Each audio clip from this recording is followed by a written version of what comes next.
Vous êtes de plus en plus nombreux à nous suivre et à participer à l'évolution de la chaîne Afrique N24, et sincèrement nous tenions à vous en remercier. Nous lisons tous vos commentaires qui enrichissent le débat et vraiment nous vous demandons de nous soutenir, en aimant les vidéos pour une large diffusion, et pour continuer à avoir une ligne éditoriale indépendante, et vous proposer de nouvelles émissions toujours de plus en plus enrichissantes. Ne restons pas passifs, soyons actifs. Merci et à bientôt. Le ministre Abdoulaye Diop défend la souveraineté africaine, une réaction à la déclaration togolaise. Est-ce qu'on peut imaginer le Togo rejoindre l'AES?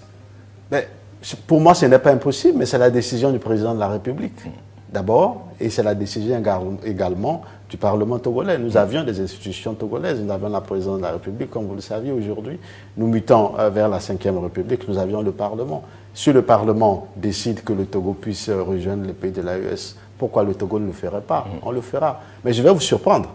Demandez aux populations togolaises, les Togolaises et les Togolais lambda, si le Togo veut rentrer dans l'AES, vous allez voir leur réponse. Je vous dirai qu'ils vous diront oui. C'est un bel exercice. Je vais vous prendre au mot. Plus de 70%, ils vous diront oui. Je vais vous prendre oui, bien sûr. Parce qu'aujourd'hui, que ce soit au Togo, au Bénin, en Côte d'Ivoire, en Guinée, au Cameroun, en Afrique du Sud, partout, les peuples africains veulent être eux-mêmes.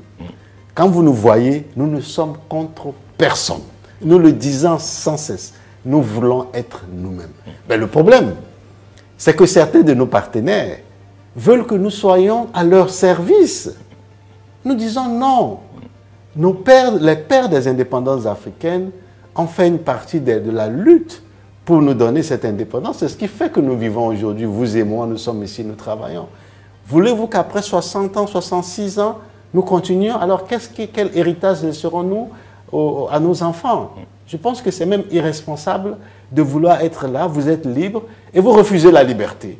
Vous voulez toujours être dominé par des autres. Nous disons aujourd'hui non à la domination. Vous êtes fatigué. Nous sommes fatigués. Et je vous dis fatigué, fatigué. Dans une déclaration marquante, le ministre des Affaires étrangères du Mali, Abdoulaye Diop, a réagi à une intervention récente de son homologue togolais, soulignant l'importance cruciale du combat pour la souveraineté et la dignité des nations africaines. Ces propos mettent en lumière une vision panafricaine forte et un engagement pour l'unité du continent. Bon, je pense qu'on a entendu son intervention, mais je pense que ce qui est important pour nous, c'est vraiment la lutte. Ce qui est important, c'est que beaucoup de pays et beaucoup de citoyens en Afrique de l'Ouest et en Afrique se reconnaissent dans le combat du Mali pour sa souveraineté, pour son indépendance, pour le respect qu'on nous doit. Et aussi qu'on comprenne que les décisions qui concernent nos pays, la transformation de nos pays sont des décisions qui nous appartiennent. Aujourd'hui, cette lutte-là va nettement au-delà aujourd'hui du Mali, du Bénin ou du Burkina. Je pense que ça concerne, c'est un combat aujourd'hui pour l'Afrique, pour le respect dû à nos pays, parce qu'on nous a infantilisés pendant longtemps. La colonisation, l'ère de la colonisation est terminée. Je pense qu'aujourd'hui, on doit nous respecter, on doit comprendre que nous sommes capables aussi. Nous avons été dans les mêmes écoles que ces gens. Il n'y a pas de raison. Je pense que la France ou d'autres anciennes puissances coloniales doivent comprendre que le temps de la colonisation est terminé, que nos pays vont s'assumer, on va s'affirmer. S'ils ne le comprennent pas aujourd'hui, ils le comprendront demain ou après-demain. Bon, ça c'est derrière nous. Ça c'est derrière nous aujourd'hui. Nos peuples sont unis dans le cadre de l'AES. Nous allons continuer à travailler pour renforcer la sécurité entre nos pays et aussi dire à tout le monde que le combat du Mali, le combat de l'AES n'est dirigé contre personne. Les populations des autres pays de l'Afrique de l'Ouest comme les autres populations africaines sont les bienvenues au Mali. Et nous pensons que les intérêts de nos populations doivent être préservés. Nous avons des différences de vues avec certains gouvernements, mais nous pensons que l'intérêt des populations africaines doit être respecté. Le Mali, mon message principal, c'est que pour le Mali, le Niger, le Burkina, notre engagement pour l'unité de l'Afrique, pour le panafricanisme, pour la promotion de la souveraineté véritable, pour le respect de notre dignité, reste un combat permanent. Donc l'AES est pour la paix, pour le respect et aussi pour la dignité de tous les Africains. Un combat pour la souveraineté et l'indépendance. Ce qui est important pour nous, c'est vraiment la lutte, a déclaré le ministre Diop. Il a insisté sur le fait que de nombreux pays et citoyens en Afrique de l'Ouest et au-delà se reconnaissent dans la démarche du Mali pour défendre sa souveraineté, son indépendance et le respect dû aux nations africaines. Les décisions concernant la transformation de nos pays doivent nous appartenir. Ce combat dépasse aujourd'hui le Mali, le Bénin ou le Burkina. C'est un combat pour l'Afrique. Le temps de la colonisation est révolu. Abdoulaye Diop a rappelé avec fermeté que l'époque de la colonisation appartient au passé. On nous a infantilisés pendant trop longtemps. Aujourd'hui, nous devons être respectés.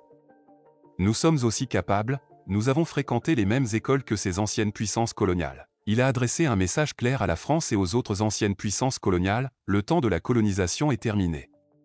Nos pays vont s'assumer et s'affirmer. S'ils ne le comprennent pas aujourd'hui, ils le comprendront demain. L'unité pour la paix et la sécurité. Le ministre malien a également mis l'accent sur l'unité des peuples africains, en particulier dans le cadre de l'Alliance des États du Sahel, AES, regroupant le Mali, le Niger et le Burkina Faso. Nos peuples sont unis pour renforcer la sécurité entre nos pays. Le combat du Mali et de l'AES n'est dirigé contre personne. Les populations des autres pays africains sont les bienvenues au Mali. Un engagement pour le panafricanisme. Pour Abdoulaye Diop, l'unité africaine et le panafricanisme restent au cœur des priorités. Notre engagement pour l'unité de l'Afrique, pour la promotion de la souveraineté véritable et pour le respect de notre dignité est un combat permanent. Il a conclu en réaffirmant les valeurs fondamentales de l'AES, la paix, le respect et la dignité de tous les Africains. Un message porté par l'histoire. Cette prise de position illustre la volonté croissante des nations africaines de se détacher des influences coloniales et de définir leur propre avenir. Le message du ministre Diop résonne comme un appel à l'unité, à la souveraineté et à la dignité, au moment où le continent se mobilise pour construire un avenir fondé sur l'autodétermination et le respect mutuel. Likez la vidéo si ce n'est pas déjà fait. Laissez aussi votre point de vue en commentaire. Abonnez-vous et cliquez aussi sur la petite cloche de notification pour ne rien rater de nos prochaines vidéos. N'oubliez pas de partager aussi la vidéo et de la liker.